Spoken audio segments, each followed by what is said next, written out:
na parte de terça-feira, migalhas para os cachorrinhos. Abra sua Bíblia em Marcos capítulo 7. Marcos capítulo 7, vamos ler os versos 24 a 30. E levantando-se dali, foi para os termos de Tiro e de Sidom. E entrando numa casa, não queria que alguém o soubesse, mas não pôde esconder-se, porque uma mulher cuja filha tinha um espírito imundo, ouvindo falar dele, foi e lançou-se aos seus pés. E esta mulher era grega, Cirofenícia da nação, e rogava-lhe que expulsasse da sua filha o demônio. Mas Jesus disse-lhe: deixa primeiro saciar os filhos, porque não convém tomar o pão dos filhos e lançá-lo aos cachorrinhos. Ela, porém, respondeu e disse-lhe: sim, Senhor, mas também os cachorrinhos comem debaixo da mesa as migalhas dos filhos. Então ele lhe disse: por essa palavra, vai, o demônio já saiu da tua filha. E indo ela para sua casa, achou a filha deitada sobre a cama e que o demônio já tinha saído. Queridos, aqui está a história de uma mulher pagã que dialogou com Jesus Cristo. E ela exerceu uma fé admirável que não tinha sido vista em nenhuma pessoa de Israel. Mas esta fé se manifestou numa mulher cananeia. Assim como a passagem desafiadora que estudamos na lição de ontem, a história desse texto também levanta questões interessantes. Por que Jesus respondeu de maneira tão dura àquela mulher cirofenícia, chamando-a indiretamente de cachorrinho? Jesus conhecia a situação daquela mulher. Sabia que o anelava ver e colocara-se no caminho dela. Mitigando-lhe a dor, poderia dar viva representação do que pretendia ensinar. Para esse fim, Jesus levou os discípulos àquele lugar. Jesus não realizou nenhum outro milagre, somente este, com esta mulher cananeia. Isto significa que Jesus foi para aquele lugar especificamente para se tornar disponível, para se encontrar com aquela mulher cananeia. Jesus, ao levar os discípulos para esta região de pagãos, desejava que os discípulos vissem a ignorância existente nas aldeias e cidades vizinhas da terra de Israel. Esforço algum se fazia para ajudar as almas em trevas. O muro de separação, criado pelo orgulho judaico, impedia os próprios discípulos de se compadecerem do mundo pagão. Cumpria, porém, derrubar essas paredes, derrubar as barreiras. Jesus não atendeu imediatamente à súplica da mulher. Recebeu essa representante de uma raça desprezada, como teriam feito os próprios judeus. A forma como Jesus tratou esta mulher não era própria de Jesus. Ele estava tratando essa mulher da forma como os judeus a tratariam.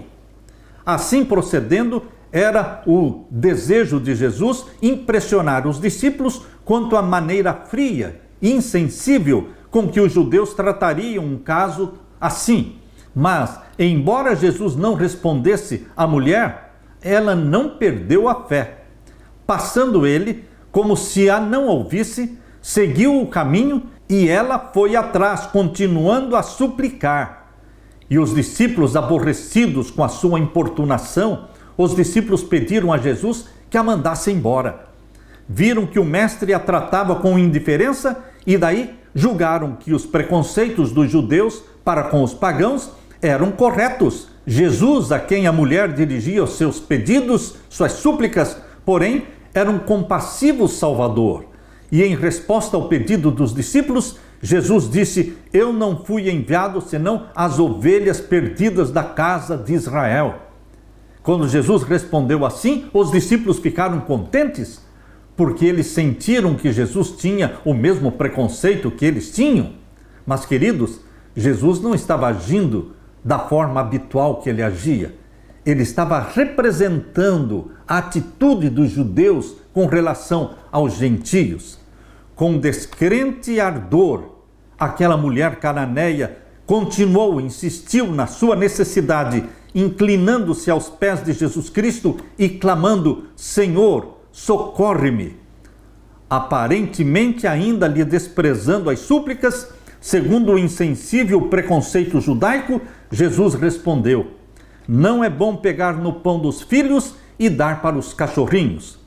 Com isso, afirmava Jesus que não era justo desperdiçar as bênçãos trazidas ao favorecido povo de Deus, desperdiçar essas bênçãos com os estrangeiros inimigos de Israel.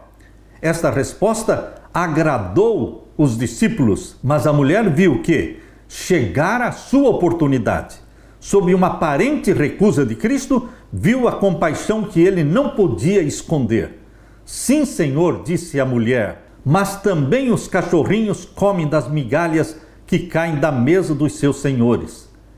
Enquanto os filhos da casa comem à mesa paterna, os cães não são deixados sem alimento. Os cachorros têm direito às migalhas que caem da mesa abundantemente provida. Assim, se bem que muitas vezes fossem as bênçãos concedidas a Israel, não haveria também uma bênção para ela? Era considerada como um cão. Não teria também o direito de um cão a uma migalha que caísse da mesa?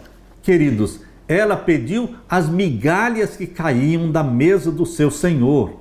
Se lhe for dado o privilégio de um cão, está disposta a ser como tal considerada. Não a influencia nenhum preconceito ou orgulho nacional ou orgulho religioso. Ela está em busca da bênção. O Salvador ficou satisfeito, provou a fé daquela mulher. Por seu trato com ela, mostrou que aquela que era tido como rejeitada de Israel não mais é estranha, mas é uma filha na família de Deus. Como filha, tem o privilégio de partilhar das dádivas do Pai. Voltando-se para ela com um olhar de compaixão e amor, Jesus disse: ó mulher, grande é a tua fé. Seja isso feito para contigo como tu desejas. E desde aquela hora, a sua filha ficou curada. Não mais o demônio a perturbou. A mulher partiu reconhecendo o Salvador e contente com a certeza do pedido que foi atendido. Foi esse o único milagre que Jesus operou nessa viagem. Foi para a realização desse ato miraculoso que Jesus se dirigiu às fronteiras de Tiro e Sidom. Desejava dar alívio àquela aflita mulher, deixando ao mesmo tempo em sua obra um exemplo de misericórdia para com a filha de um povo desprezado, para benefício dos discípulos quando não mais estivesse com eles. Desejava levá-los a sair da exclusividade judaica, ensinando-os a serem misericordiosos com aqueles que não eram da nação de Israel. Com fé, a mulher fenícia atirou-se aos pés de Jesus Cristo, vencendo as barreiras que se tinham elevado entre judeus e gentios. É assim que Cristo deseja que nele confiemos. As bênçãos da salvação destinam-se a toda a alma. Coisa alguma, a não ser a sua própria escolha, pode impedir qualquer homem ou mulher de se tornar participante da promessa dada em Cristo Jesus. As castas que separam a sociedade, separam as pessoas, as castas são aborrecíveis para Deus. Aos olhos de Deus, a alma de todos os homens é de igual valor, sem distinção de idade, sem distinção de categoria, de nacionalidade ou de privilégio religioso. São todos convidados a vir a Ele. Todo aquele que nele crer não será confundido, porque todo aquele que invocar o nome do Senhor será salvo.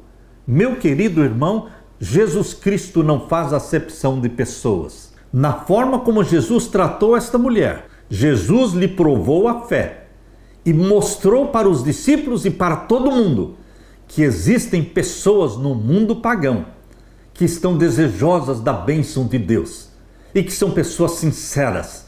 Deus tem filhos e filhas espalhados em todos os países, em todas as religiões. E nós temos que ter a nossa mente aberta, porque Deus amou o mundo de tal maneira que deu o seu Filho unigênito, para que todo aquele que nele crê não pereça, mas tenha vida eterna. João 3,16. É esse Cristo, morto, ressurreto, assunto ao céu e prestes a voltar, que nós temos que apresentar diante do mundo. Aleluia!